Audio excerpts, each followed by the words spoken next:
आज हम एक ऐसे आविष्कारक की कहानी समझने जा रहे हैं जिसे पहले तो दुनिया ने सिरे से खारिज कर दिया, लेकिन बाद में उसी के एक आइडिया ने पूरी दुनिया ही बदल दी। जी हाँ, ये कहानी है एक ऐसे इंसान की जिसे लोगों ने शुरू में पागल तक कह दिया था, पर बाद में उसी ने हथियारों की दुनिया में एक ऐसी क्रांति ला दी जिसके बारे में किसी ने सोचा भी नहीं था। उसका नाम था सैमुअल कोल्ट। तो चलिए कहानी की शुरुआत से शुरू करते हैं। चलते हैं उस सपने की तरफ जो उस वक्त के लोगों को एक पागलपन भरा सपना ही लगता था। सैमुअल कोल्ट अमेरिका में पैदा हुआ एक आम लड़का था, लेकिन वो बाकियों जैसा नहीं था। उसे ना पढ़ाई लिखाई में कोई खास दिलचस्पी नहीं थी। उसका मन तो मशीनों और औजारों में लगता था और दिमाग में हमेशा कुछ नया, कुछ अलग करने का कीड़ा दौड़ता रहता था। तो हुआ यूं कि एक दिन सैमुअल एक समुद्री जहाज पर था। वहां उसकी नज़र जहाज के स्टीयरिंग व्हील पर पड़ी। उसने देखा कि कैसे वो पहिया घूमता है और फिर एक सही जगह पर आकर खट से लॉक हो जाता है। बस वही वो पल था। उसके दिमाग में बिजली सी कौंधी। रुको, अगर ये पहिया घूमकर हर बार सही जगह रुक सकता है तो क्या बंदूक में भी एक घूमने वाला हिस्सा नहीं हो सकता जो गोलियों को एक एक करके निशाने पर लाए? मतलब अगर जहाज का पहिया घूम सकता है तो बंदूक क्यों नहीं? अब ये समझना जरूरी है कि उस जमाने में बंदूकें होती कैसी थीं। बहुत सीधी सादी, एक गोली चलाओ, फिर रुको, उसमें बारूद भरो, गोली डालो और फिर जाकर कहीं दूसरा फायर करो। अब सोचिए, लड़ाई के मैदान में जहां एक एक सेकंड कीमती है, ये कितना बड़ा सरदर्द रहा होगा। कोल्ट बस इसी एक समस्या का हल निकालना चाहता था।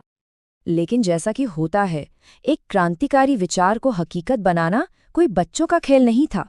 और यहीं से शुरू होता है कोल्ट के संघर्ष और नाकामियों का लंबा दौर। जब कोल्ट ने लोगों को अपनी घूमने वाले सिलेंडर वाली बंदूक का आइडिया बताया जिसमें एक साथ कई गोलियां हों, तो पता है क्या हुआ? लोग उस पर हंसे, सबने उसका मजाक उड़ाया। कहते थे, अरे ये तो नामुमकिन है। उसके आइडिया को बस पागलपन समझकर खारिज कर दिया गया। पर मुश्किलें सिर्फ लोगों के तानों तक ही नहीं थीं। असली दिक्कतें तो टेक्निकल थीं। उसके शुरुआती मॉडल्स में फायरिंग के वक्त गैस लीक हो जाती थी।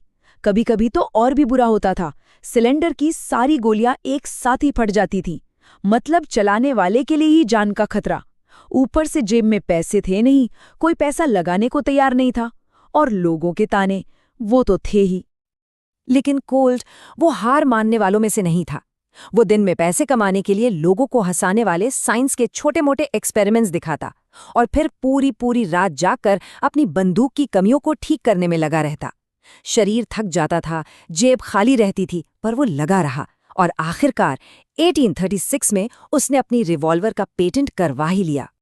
पेटेंट तो मिल गया, पर मंजिल अभी भी बहुत दूर थी। उसने अपनी पहली फैक्ट्री भी खोल ली, लेकिन किस्मत ने यहां भी साथ नहीं दिया। जिस आर्मी के लिए उसने ये हथियार बनाया था, उसी ने इसे खरीदने से साफ मना कर दिया। और जब कोई खरीदार ही नहीं था, तो फैक्ट्री ज्यादा दिन कैसे चलती? जल्द ही उस पर ताला लग गया। और नतीजा, सैमुअल कोल्ट दिवालिया हो गया।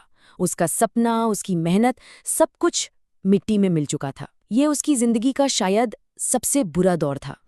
लेकिन कहते हैं ना कि हर अंधेरी रात के बाद सुबह होती है। कोल्ट की जिंदगी में वो सुबह एक जंग के तौर पर आई जिसने उसे एक और मौका दिया। कुछ साल बाद अमेरिका और मेक्सिको के बीच जंग छिड़ गई।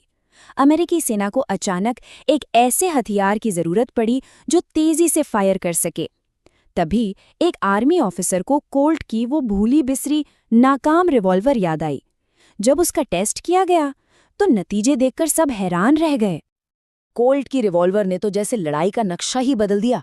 सोचिए, एक तरफ थी पुरानी बंदूक जिससे एक गोली चलाने के बाद मिनटों तक रीलोड करो, और दूसरी तरफ थी कोल्ट की रिवॉल्वर जो एक के बाद एक कई गोलियां दाग सकती थी। इसने सैनिकों को वो ताकत दी जिसकी उन्होंने कभी कल्पना भी नहीं की थी। और अब देखिए किस्मत का खेल। वही आर्मी जिसने कभी उसकी बंदूक को सिरे से नकार दिया था, आज वही कह रही थी, हमें कोल्ट की रिवॉल्वर चाहिए।